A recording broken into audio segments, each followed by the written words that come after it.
500 titles across all genres, including Gone Girl, The Invisible Life of Addie LaRue, The Four Winds, yes, that Kristen Hanna, and all of Taylor Jenkins Reid's books.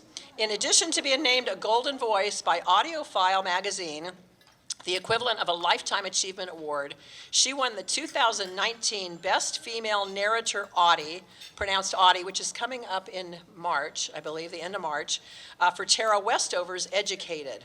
Her performance of her own debut novel, the international bestseller My Oxford Year, copies out there for sale, garnered a Society of Voice Arts Award. Her new novel, Thank You for Listening, which everyone got copies of, and we do have extra copies if you want to buy them for gifts. She'll sign them for you, don't you worry.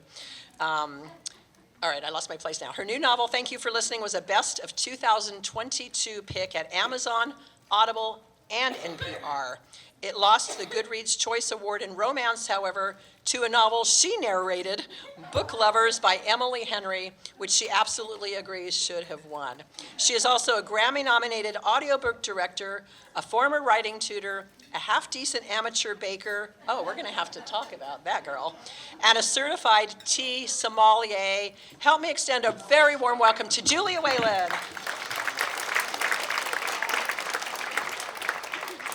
Hi, everyone.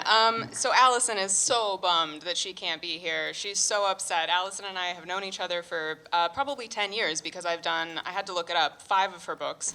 And we are very good friends, and we were going to talk about the collaboration that often happens between authors and narrators.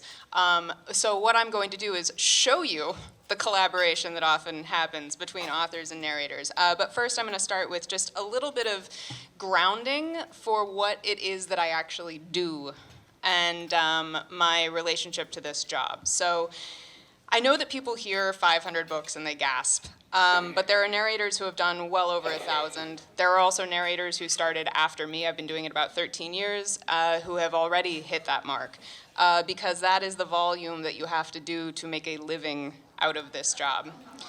So when I started in this business, I did maybe like 4 books my first year, just getting my feet wet, and I never thought it could be a full-time job, but I remember thinking, you know, if I could just do 1 book a month, just 1, that would help fill in the gaps between my tutoring income, my occasional acting gigs, my screenwriting gigs, and then I just fell in love with the work, and it satisfied both parts of me, the performer, who had been acting since she was 9, and the English and creative writing major who became so just so she could sit in bed all day reading and writing.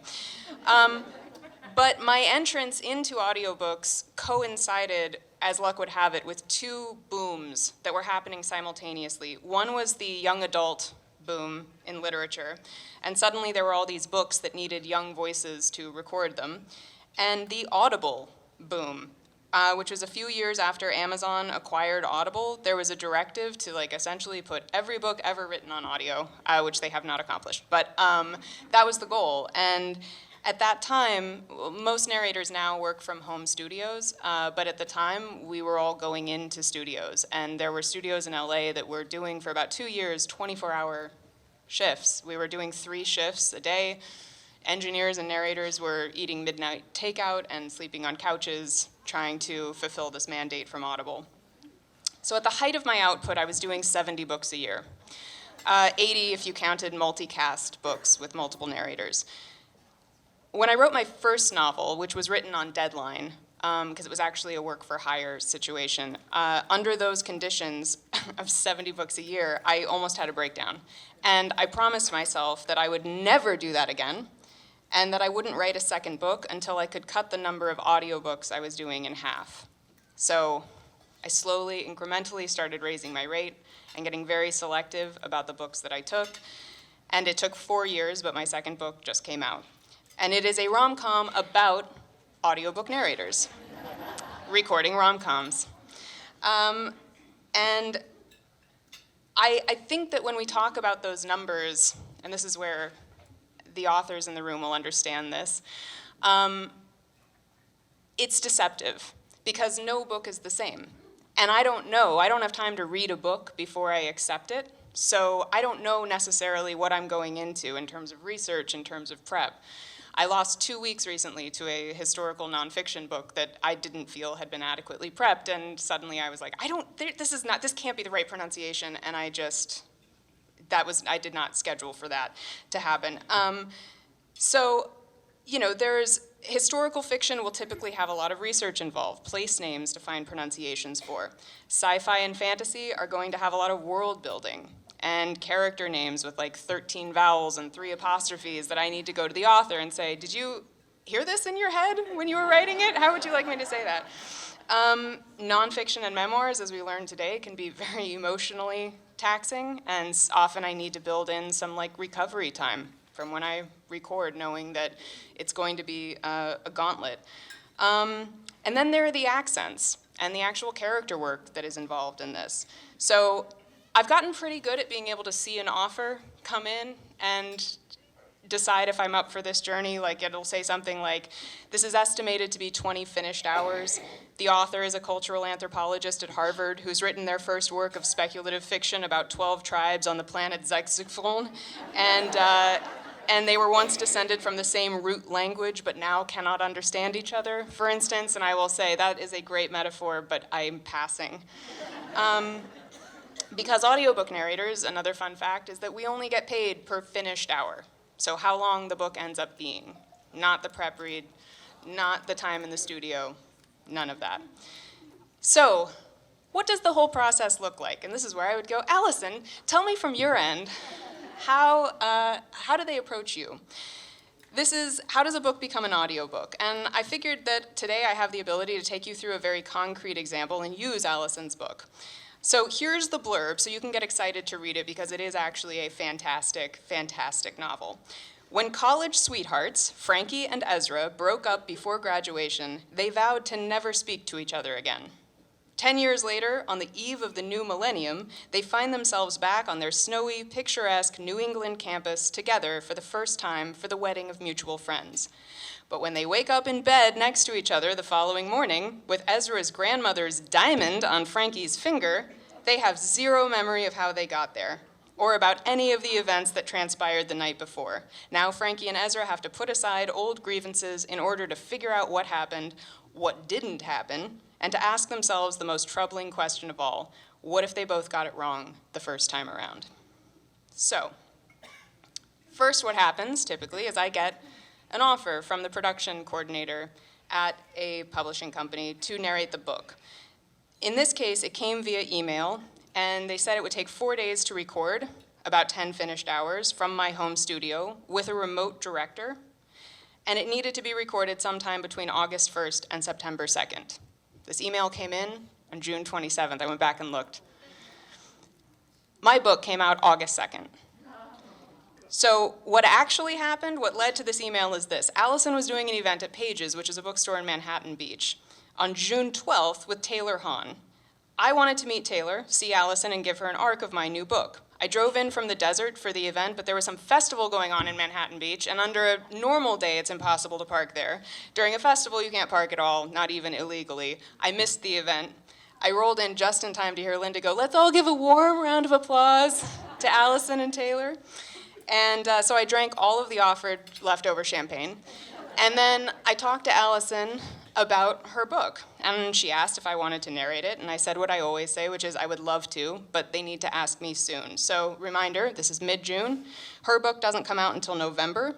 Publishers usually want audiobooks finished at least a month before publication, more if they're doing audio arcs. So under normal circumstances, my schedule is set about 4 to 5 months out. But add into that this year I have my own book that is coming out that I'm promoting in July and August. So I asked Allison if the rewind is 2 points of view, because she's done this to me a couple of times in a couple of her books. She says it's written in third person, but close third, following 2 different characters. So I said if it would be easier for me to do this if I split the narration with someone else, the guy, the other main character. Plus 2 narrators just make sense for the story. It's a better listening experience. She says she'll tell them first thing the following day. So when I get the offer and I see 4 days, 10 finished hours, that's like a normal-sized book. So I email her and I said, "Is your book 200,000 words? That would be absolutely massive." She says, "God, I hope not." So I said, I think they just offered me the whole book, not the ones. And this is where we get into, we jumped the gun so much here that the producer had not even read the book yet. So she was just like, you want Julie to do it? Fine, I'll send out the offer, and we screwed everybody's life up. But we're making everyone's life harder, but that's what you do for friends when you're trying to make it work. Revised offer comes in, 2 days, 5 hours. So we pick a date at the end of August, 2 days to record. And I'm really glad I have a director on this one, because that only happens on about 5% of the books that I record. Most of the time, I'm alone in my studio, recording by myself, making it work. But the director will mostly be in charge of pronunciations and coordinating with the other narrator. I am still obviously going to read the book ahead of time. So I find out that, first of all, the director is somebody I adore who's married to another audiobook narrator, Cassandra Campbell, who did Where the Crawdads Sing, and she's fantastic. And Danny has directed me in a couple of books, including an Anne Rice erotica once that was like, if I recall, it ended with the men in the group growing breasts and then everyone like nursing from them, whatever. So this is that job. It's just everything all at once. I also find out that my co-narrator is MacLeod Andrews, who I went to Middlebury College with. Now, this is a book about two people hung over at their old college, ironically named Middleton, trying to figure out how they woke up together. And what you need to know about audiobook producers is that they know us all personally, and they find this very funny. So another producer would also cast MacLeod and me together to do the new Cormac McCarthy novel that just came out this fall called The Passenger, where we play sort of incestuous math genius brothers and sisters. So just like The Rewind, except not at all. What I did is I got Allison's book. I wanted to read it anyway, but I opened the PDF, and the first thing I noticed, which you will see in your books, you've got it side by side, is that we have the same clip art in the book. There's headphones on the front page, which is fun.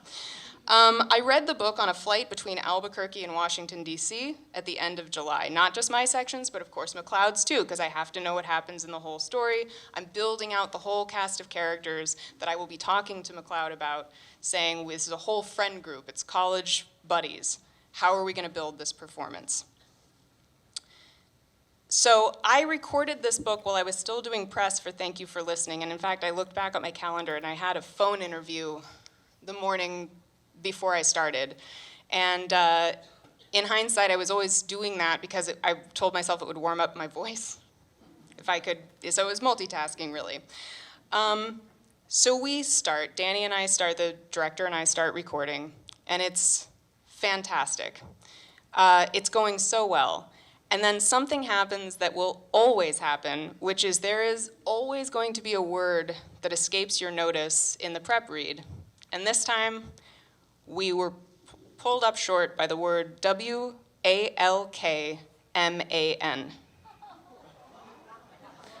As in, it occurred to her now that she was missing her Walkman.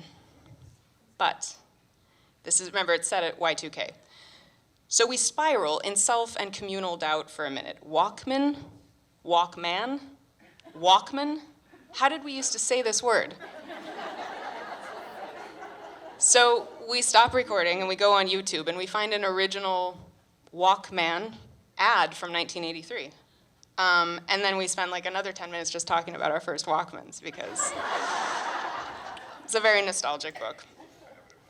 We record about half of my sections that day and wrap the book. Now, the next thing to know is that when you're doing dual narration, as opposed to duet narration, which I will explain in a second, you and another narrator are alternating chapters. So when I'm recording my sections, there's necessarily like huge chunks of the story missing. I read this book, but it has been a month, and a very critical, insane month in my life. So I will finish one chapter, scroll 10 pages to the next chapter, start recording, read a line like, Frankie lay on her bed with a pillow over her face and replayed the scenes from the past hour again and again, starting with the kiss. And I stop recording, and I say to Danny, wait, what happened? So I scroll back to see what I missed, the major plot point of the kiss, orient myself in the story, and roll again. We finish recording in 2 days. The next process is those files are sent to the editor. They listen to it. They come back with any corrections, because I definitely missaid things. Not Walkman. Walkman was right. And they send back corrections, and I do the corrections, and I give it back to them. They edit it into a comprehensive file, master it, sweeten it, make it sound perfect, upload it, and that's how a bill becomes a law. So,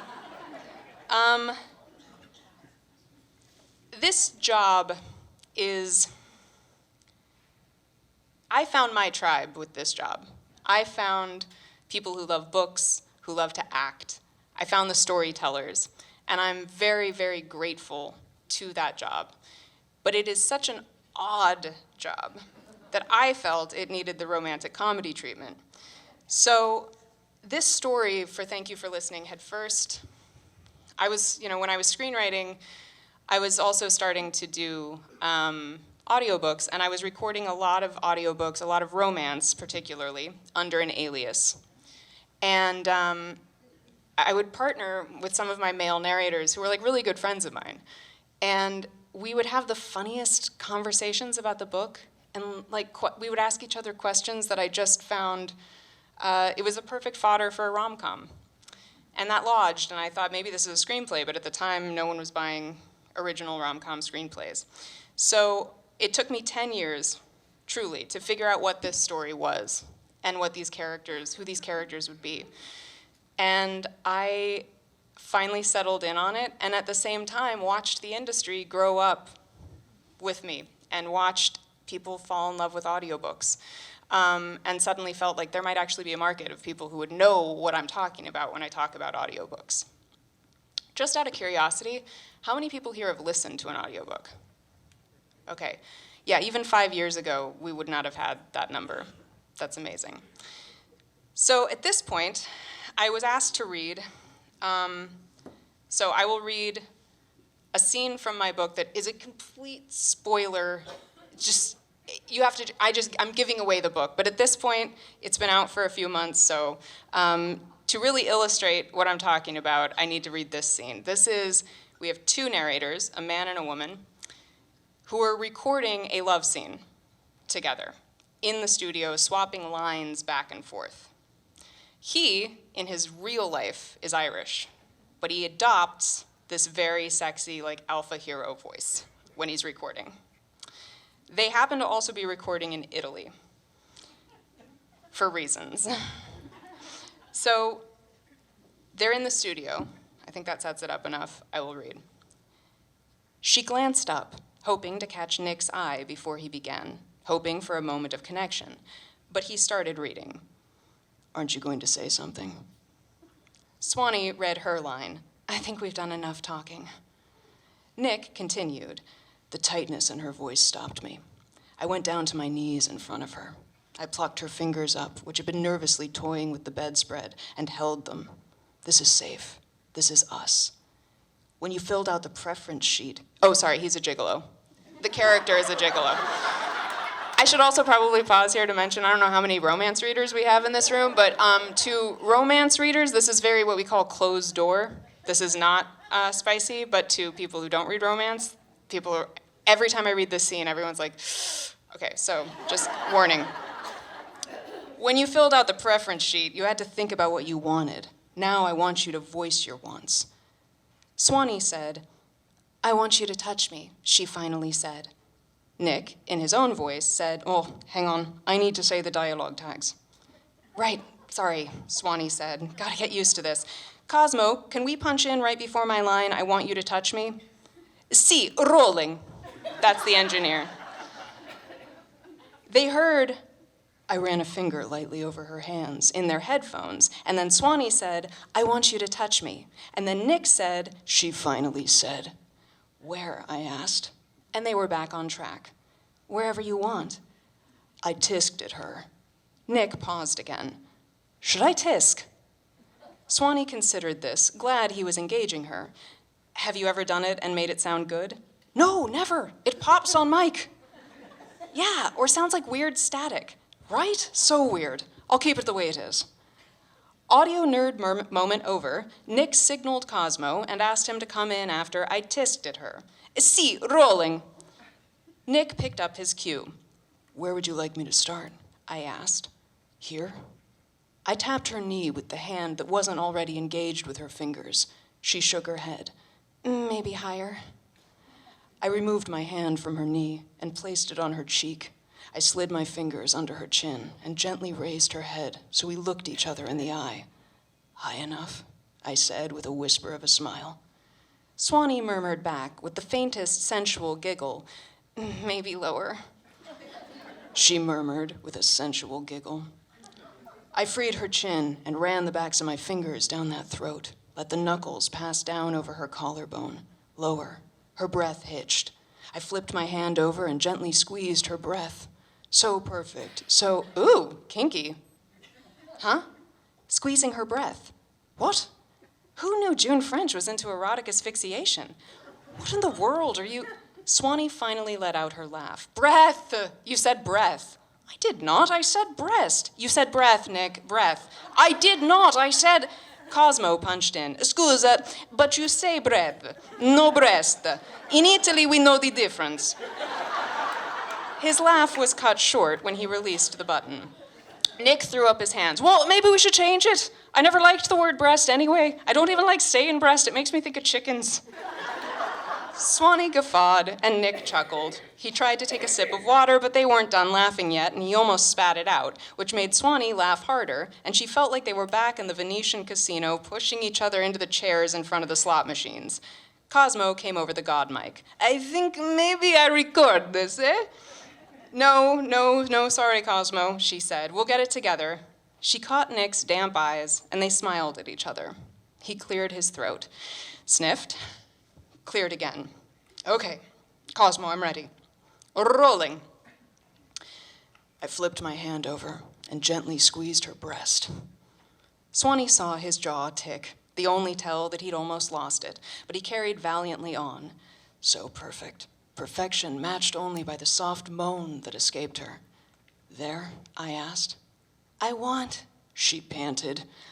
I want you to undress me, just my blouse and bra. I want my skirt on when you take me the first time. My erection was immediate. Swanee's laugh was so loud and so directly on mic that Nick jumped back as if it were a physical thing he could dodge, a bee or a shoe or a fist. He was still whipping the headphones off his head when she bleated, sorry, and covered her mouth. Nick glared playfully at her. What are you, 12? It's just a word, erection. She dropped to the floor in hysterics. Oh, come on, Nick groaned. Signore, Cosmo interjected. I'm sorry, Cosmo, I'm gonna need a minute. I'm dealing with a toddler here. Si, but the last thing you say, erection, scusate, but I think I read something different. Before Nick could respond, Swanee weakly reached a hand straight up and tapped the tablet on her music stand. Nick looked down at his. Reaction. So, thank you. So at this point, I would, actually, can I get my water? 1 second. At this point, I need some water. Thank you. Okay, so I honestly, I just want you to ask questions now. I think I've done my job. Yes! What? Oh. Oh, thank you.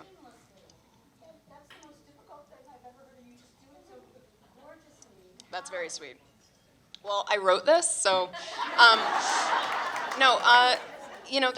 thank you. That's just, I remember the very first book I ever did was a YA novel, and it was an Irish hero, actually, except he was a pixie. And she was from North Carolina, moving to Maine. And flipping in and out of those three, I actually physically hurt. Those are muscles you have to build. Not to mention mentally, I was exhausted. I was just buffering the whole time. So yeah, is it practice? Practice. Not at this point, no. I used to, I started when we had paper, and I would highlight every character in a different color, thinking that would somehow help, except when I'm rolling, I'm translating, who's orange? Who's blue? So that didn't help. So no, now I just do it. Yes? What goes into the preparation, before you read, how many hours, and how do you even know what the voice is? Right, so I read the book ahead of time. Yeah. Oh, yes, so what goes in, thank you. So what goes into the prep? How do I even know what I'm looking for, essentially, and how do I prep a performance? So when I'm reading a book, I keep two separate lists. One is a word list of words that I need to figure out how to pronounce, and sometimes that'll involve going back to the author, and sometimes the author won't know, Amy. And then I keep a character list, and I note anything that the author gives them about character, anything biographical, but also anything vocal. So whether it's an accent or whether it's just a quality, rough, husky, whatever. And then I build out the kind of main characters and the characters who constantly appear in conversation with each other. Usually there's like a core group of characters, and I start there in differentiating their character voices so that will always be clear to the listener who those 5 people are, let's say. And then I start building the other characters around them. Yes? What kind of speech courses did I take? I have a very extensive vocal training as an actor, specifically the LESAC method, and I just have, strong theater training. That's it. Yes. How many years? Of audiobooks? Yeah. I've been doing this about 13 years now, full-time for about 10, I guess. Yes. I just want to say first, thank you. You just took me back into the studio, recording the audio. I know you did You yours. Spanish, and you're so right. I fell so much in love with the process. Yeah. It was extremely cathartic because mine was my memoir. Yeah. But given that audiobooks have not really picked up in Latin America and most other countries, and that market is growing, Yes. for those of us that do speak multiple languages and want to expand into those markets, what would you say to help us kind of break into that? I have exactly the person you need to talk to, so I will find you later and send you right to Jorge, because there's a lot of expansion in that market, and it's that this business started here as really just who you know. We all fell backwards into this industry. Now, because of the profile of audiobooks, people actually set out to become audiobook narrators, but before it was you had to just kind of know someone. No one wants to do, I should preface this by saying, in the world of voiceover, this is the problem child. This is a long haul process that doesn't pay very well, and anyone who makes actual money doing voiceover is you've got to be crazy. So you have to just, you fall into it. But yeah, in those emerging markets, there's a lot of potential there. So yes, absolutely. Yes, Susan. So, for example, in The Invisible Life of Addie LaRue, Yeah. which I adored, Thank you. you did not read it ahead of time? Oh, no, I did. Okay, so how could you manage? No, there's no way. And with that book specifically, I had a long conversation with V. This was pandemic summer, and she had listened to, I think, Educated, and wrote a lot of Addie LaRue, hearing my voice doing it in her head, and so she was like, you have to do this, no, it's gotta be you. But I had a problem, in the actual adaptation of that book, because that's really what audiobooks are, they're adaptations. And we had some logistical issues where it was how much has her accent faded over the years? Are we even doing accents, or should we not do accents? Because if it's all kind of in Addie's head, maybe she doesn't have an accent in her head. We had a lot of conversations about how to actually tackle that book. And then I was worried from an actor perspective that over the course of 300 years, I would have to track how strong her accent was. And then I was like, what if people think I can't hold an accent? And I let my actor ego sort of get in the way, and then realized that you're just gonna have to trust your listener. And it was a really good lesson in they know what you're doing. They'll get it. I love that book. Yes. Have you narrated a book that you disliked immensely? Have I narrated a book that I disliked immensely? No. Yeah. But I think that this is part of even if I didn't, sometimes I'm just not the audience for a book. Like sometimes it's a perfectly fine book. It's just not my personal thing. And then yeah, sometimes it's objectively difficult. But I always learn something from the books that I record, whether it's as an actor, like how to push through those things you don't connect with, or as a writer, how can I, what can I learn from this that just didn't work for me? So, are you pointing to someone, or do you have a question? Yes, you may have a question.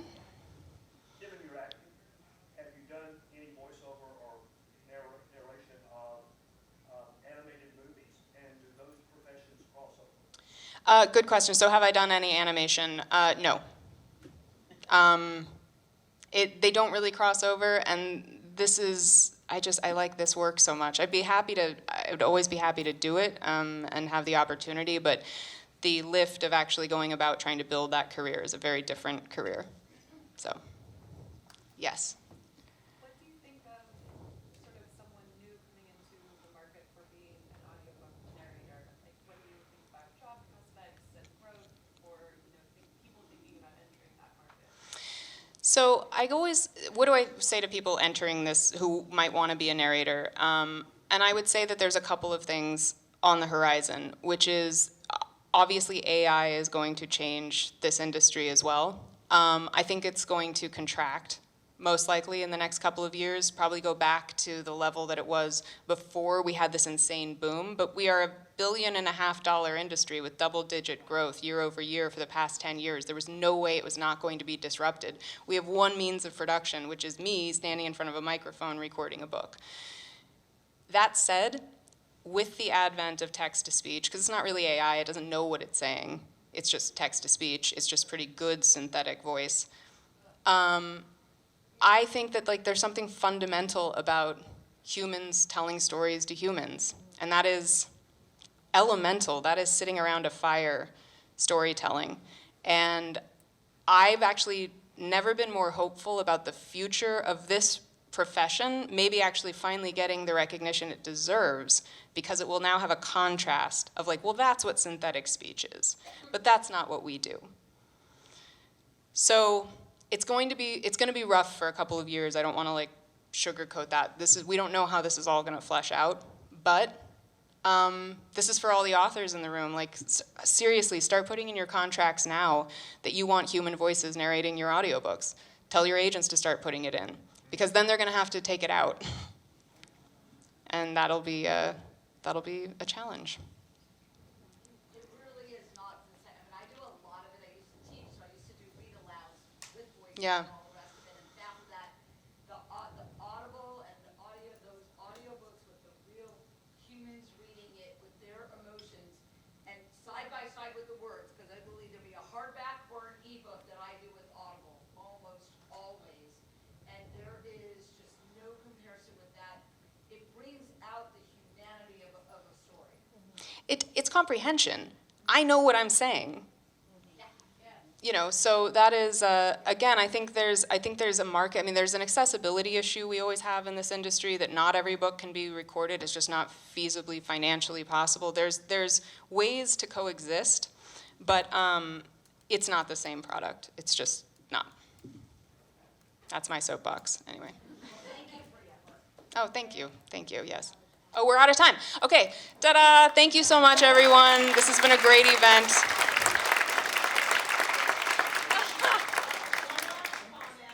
Is a huge fan in the audience who didn't want to be identified. It's Debbie.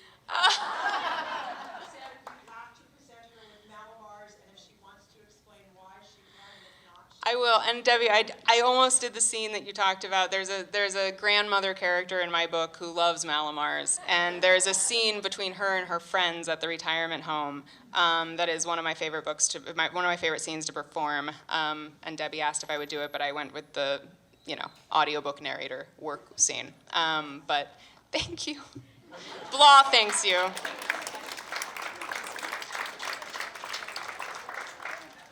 Thank you, Julia Whalen. That was so entertaining, and you can see why she's so good at audiobook narration.